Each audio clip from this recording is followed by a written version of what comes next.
Bonjour Gilles Kepel. Bonjour, Merci d'être en direct sur le plateau plaisir. de Point de vue. Vous êtes spécialiste du monde arabe et de l'islam, l'un des meilleurs spécialistes du Moyen-Orient. Alors ça discute entre les Américains et les Iraniens depuis quelques jours et on parle de négociations directes qui auront lieu fin de semaine, hein, c'est ça, Oui, alors ça fait entre les partie deux des pays. choses qui sont évoquées, mais pour l'instant, chacun est en train de montrer ses muscles.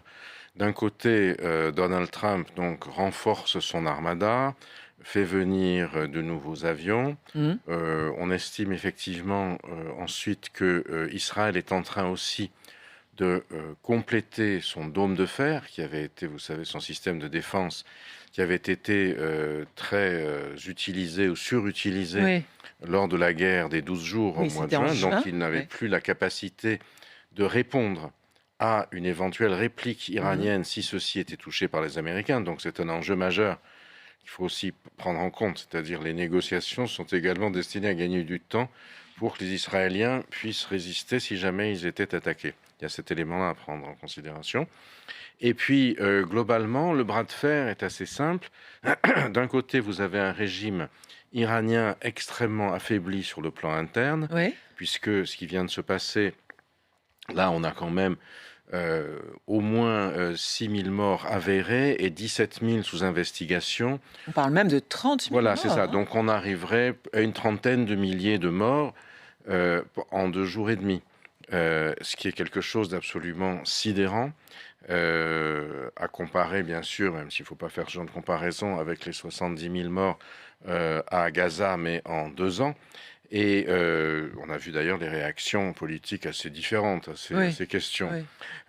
Et donc le, À le quel ré- point le régime iranien est affaibli puisque, les faits ont montré qu'ils ont, néanmoins repris la main, hein, Oui, puisqu'ils ont, massacré dans en le termes, sang oui, mais par le par massacre. le massacre. Or, Oui, là, c'est quand même difficile de tenir grâce à ça. Vous oui. me direz le régime d'Assad, etc. Mais le régime d'Assad était totalement dysfonctionnel. Là, c'est une économie d'un pays de plus de 90 millions d'habitants, Mmh mh. Mmh. exportatrice de pétrole sous Mmh. sanctions, etc.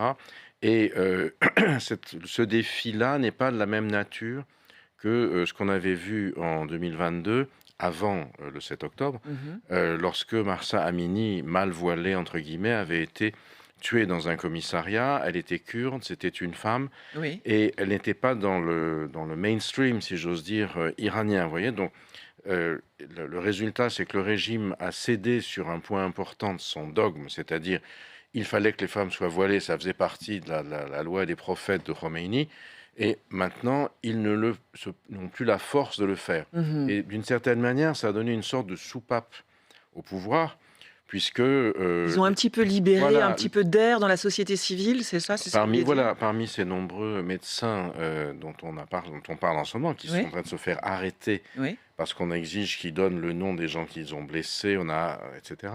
Il y a aussi beaucoup de femmes médecins, Mmh. et dans les hôpitaux iraniens, une femme médecin voilée, aujourd'hui, c'est quand même très rare. C'est plutôt les filles de salle, si vous voulez. Mmh. Donc, on est Mmh. dans ce système. Donc là-dessus, le régime avait gagné un petit peu d'air en Mmh. sacrifiant Mmh. un de ses piliers, mais qui Un de n'était ces pas dogmes. l'enjeu important. Oui. Là, c'est quand même quelque chose de très différent. C'est-à-dire que c'était tous ceux qui bénéficiaient des largesses du pouvoir, les déshérités, entre guillemets, ou la classe moyenne qui s'est trouvée, qui fonctionnait, qui s'accommodait. Vous savez, dans le chiisme, il y a ce qu'on appelle le zahir et le batin. Le zahir, c'est ce qui est visible, et Oui, le batin, ce qui est caché. oui. Vous pouvez faire tout ce que vous voulez qui est caché. Mmh. Quand j'étais plus jeune, je me souviens de soirées à Téhéran, quand on pouvait y aller, à l'époque, quand il y avait des interstices de réformateurs, Mmh. Mmh. où les soirées très déshabillées et très arrosées, je n'avais jamais vu ça à Paris. Mais dès qu'on ressortait, tout le monde était en hijab. Il On fallait sauvegardait donner, les apparences, oui, c'est on ça? donnait un bakshish significatif au gardien de la Révolution îlotier, Mmh. et l'affaire était emballée. Or donc le régime a tenu aussi avec cette espèce de, vous voyez, Dit ceux qui ne font pas de politique et qui ne font rien d'ostensible, à la limite, ce qui se passe dans le privé, on s'en fiche, et les gens buvaient du vin, etc. Et qui était évidemment interdit en public. Là, c'est plus compliqué. Là, parce que c'est un système qui a complètement appauvri une grande partie de la population qui s'accommodait finalement de ce régime. Et vous le savez, ça a été déclenché par donc cette grève dans les bazars de Téhéran, Le parce que 28 décembre, oui. l'effondrement Mmh. de la monnaie, Mmh. permettait de plus de le bazar avait été à l'initiative de la révolte contre le Shah en 79. Là, c'est toujours le bazar, mais le bazar des téléphones portables, ce qui vous dit qu'on a Mmh. Mmh. changé de monde. D'air, ouais. Voilà, parce que il n'était plus possible de négocier puisque le rial tombait régulièrement. On en est à 1 500 000 pour 1 $. C'était 1 470 000 ou 450 Mmh. avant la chute. Pourquoi? Parce que, entre autres, là, il y a eu un système qu'on avait vu un peu au Liban aussi, c'est ce qu'on appelle les pyramides de Ponzi. Mmh. Vous savez, Mmh. c'est-à-dire la banque des gardiens de la Révolution investissait à fonds perdus dans des malls somptueux, et c'était les nouveaux dépositaires qui voyaient leur argent utilisé. Donc tout le système s'est effondré, ce qui fait que le pouvoir iranien a été obligé d'utiliser la planche à billets. Ouais.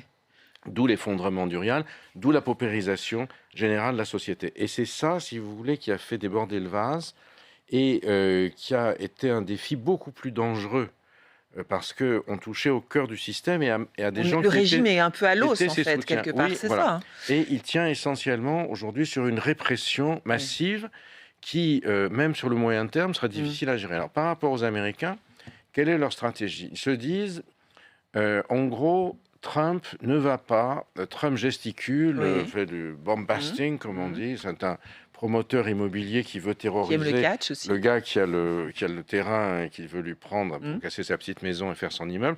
Et il ne va pas oser s'engager dans quelque chose qui va aliéner la base MAGA. La base MAGA, parce qu'il faut bien se rappeler qu'on a les élections de midterm, En sauf s'il novembre. annonce Mmh. l'état d'urgence, qu'il les supprime, enfin, au point où on en est, on ne sait pas. Et on voit bien que sa base est assez fracturée.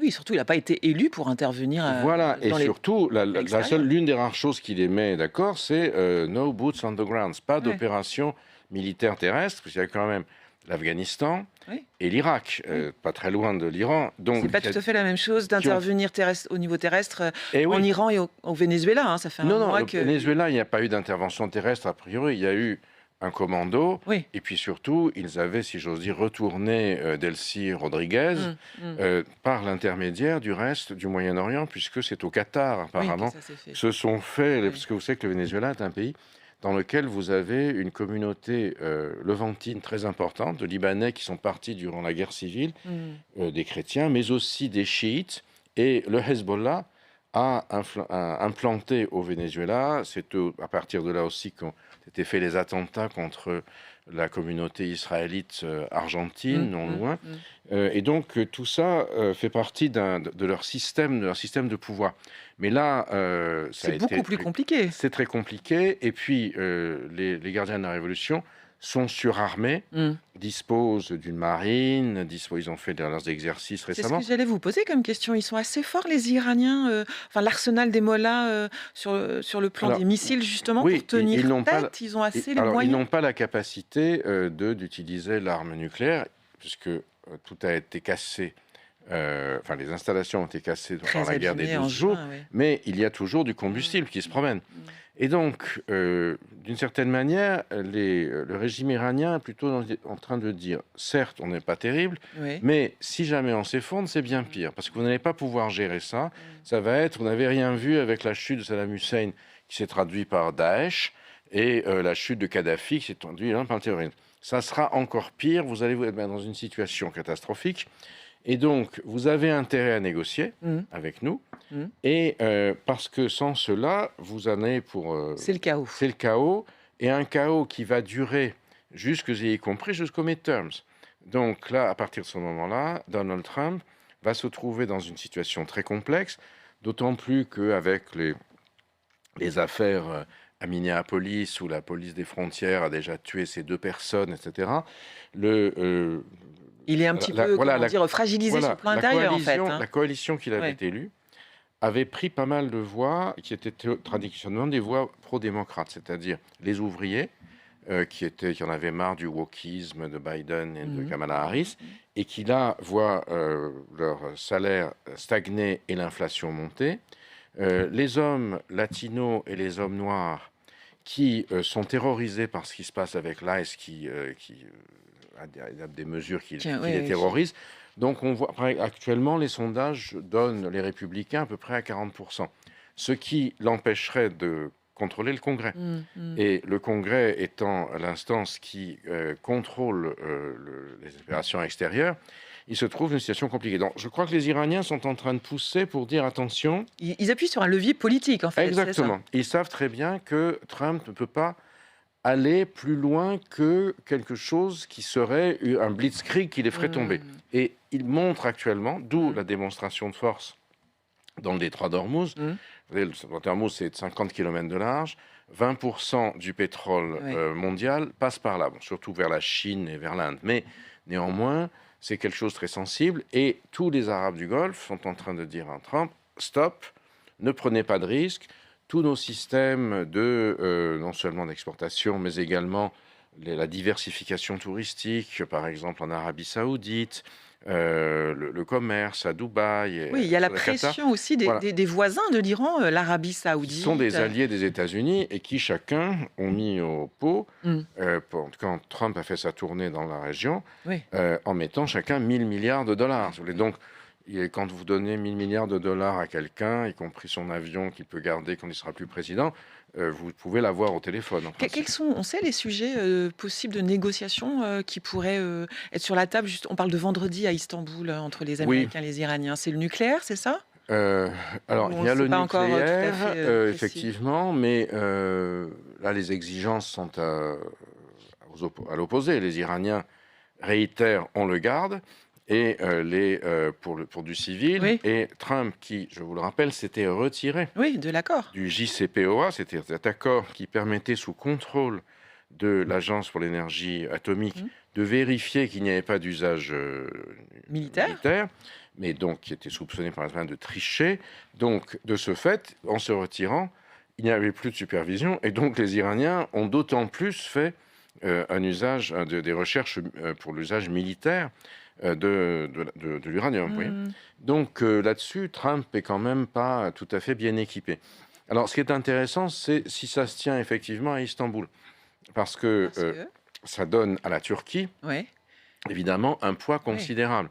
Turquie qui est alliée des frères musulmans, et les frères musulmans qui sont eux-mêmes alliés de l'Iran. Vous savez que même par-delà la rupture, enfin la différence entre les chiites et les sunnites, les frères musulmans sont aussi à la matrice de l'islam politique chiite, et Khamenei lui-même a traduit des textes de Hassan el-Banna et de Sayyid Qutb, les maîtres à penser des frères musulmans, en persan. Ils ont diffusé un timbre-poste de Sayyid Qutb, le martyr des frères musulmans exécuté par Nasser derrière les barreaux. Vous voyez.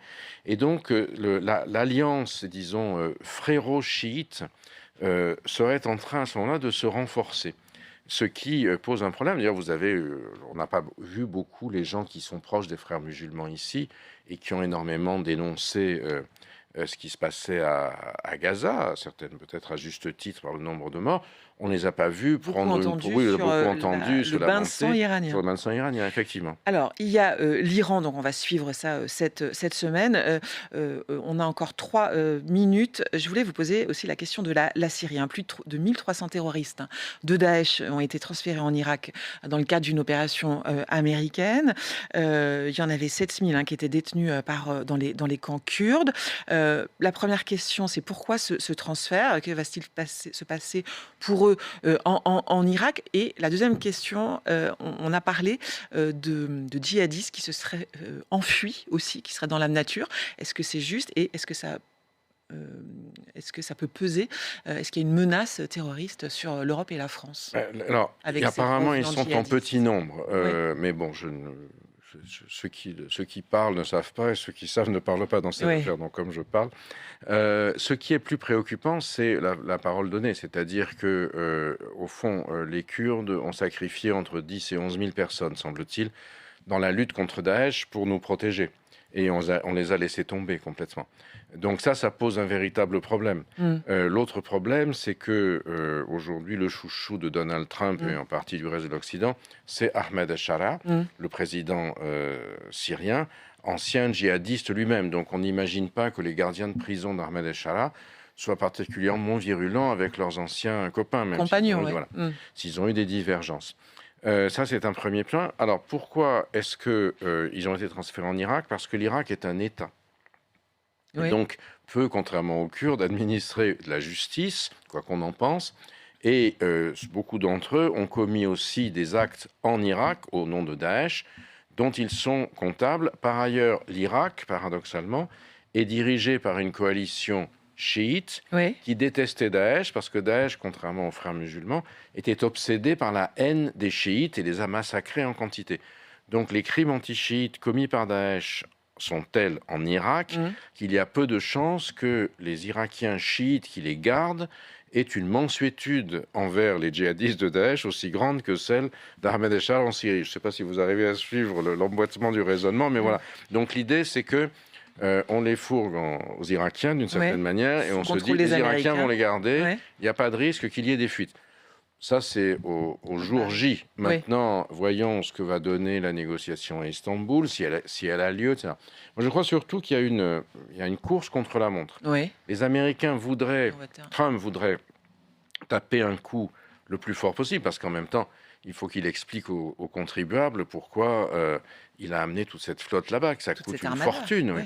Et d'autre part, s'il revient sans avoir tapé et sans avoir obtenu quoi que ce soit de réellement significatif à Istanbul ou où que ce soit, il revient, si j'ose dire, la queue basse. Donc pour le matamor agent immobilier, se présentant devant les électeurs, c'est quand même pas terrible. Les Iraniens, en même temps, n'ont pas un temps énorme devant eux, puisque même si le régime ne vit que sur la répression et la violence, mais ça va recommencer, les émeutes. Les gens continueront à être ruinés et il va y avoir une dissidence de plus en plus forte. Et puis il y a 80% de la population qui rejette ce régime. Donc... Une grande partie, oui, ça ne fait pas l'ombre d'un doute. Simplement, jusqu'alors, si vous voulez, comme je vous l'ai expliqué tout à l'heure, le système de pouvoir chiite s'en était accommodé. C'était ce qu'on appelle dans l'islam chiite le ketman, qui reprend la taqiyya en arabe, c'est-à-dire on est dans la dissimulation. Tant qu'on ne montre pas ce qu'on fait, ça passe. Là, on montre ce qu'on fait parce que cette dissimulation ne permet même plus de survivre. Et c'est là qu'il y a un véritable changement. Et c'est là le point de bascule qui fait que le régime iranien bluffe, si vous voulez, aujourd'hui. Il n'a pas la capacité. Donc, entre deux bluffeurs, entre le promoteur et les passes d'Aran, écoutez, on va voir ce que ça donne. Moi, je ne suis pas du tout sûr qu'on va avoir une négociation efficiente, parce que les termes sont trop éloignés. Mais voyons ce qui va se passer. On va suivre ça. Merci infiniment, Gilles Kepel, d'avoir été en direct avec nous. Je rappelle votre dernier ouvrage, Antiterrorisme, la traque des djihadistes. C'est aux éditions Plomb. On voit la couverture à l'image, coécrit avec Jean-François Ricard. Merci d'avoir été avec